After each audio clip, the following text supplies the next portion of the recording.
তেল গরম করে তার মধ্যে ডুমো ডুমো করে কাটা পেঁয়াজ, লঙ্কা, আলু, একটু কালো জিরে আর তেজপাতা ফোড়ন দিয়ে ভেজে নিচ্ছি।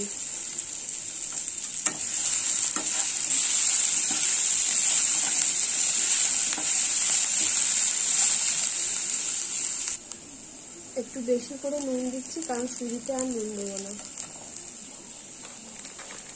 আলু, পেঁয়াজ, লঙ্কা ভালোভাবে ভাজা হয়ে গেছে। এবার সুজিটা দিয়ে দেবো এর মধ্যে। আমি 200 গ্রাম সুজির জন্য একটা বড় আলু, একটা গোটা পেঁয়াজ আর দুটো কাঁচা লঙ্কা নিয়েছি, আর পরিমাণ মতো কালো জিরে ফোড়ন দিয়েছি।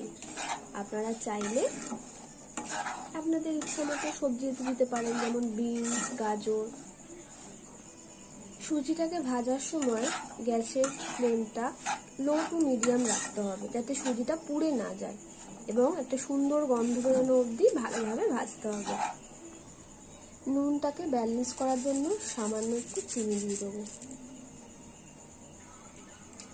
ভালো করে নেড়ে চেড়ে নেবো। দেখুন সুজিটা একটু লাল লাল হয়ে গেছে আর সুন্দর একটা গন্ধ ছেড়েছে।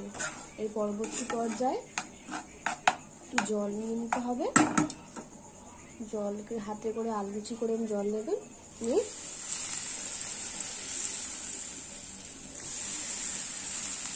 একটু নেড়ে দেবেন।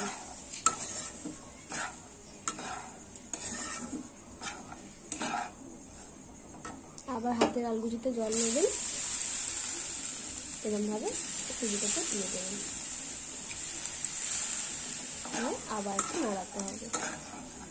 গ্যাসের ফ্লেমটা কিন্তু লো টু মিডিয়াম থাকবে এই সময়।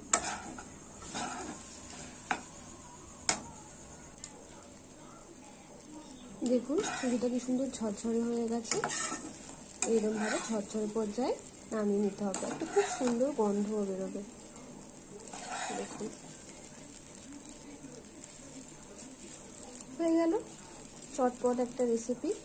সকালের টিফিনে বা ডিউটিতে বা অফিসে, বিকেলে হালকা জল খাবারে সুজি হালুয়া। এই বৃষ্টির ওয়েদারে রেডি গরম গরম সুজি হালুয়া। দেখুন কেমন ধোঁয়া হচ্ছে।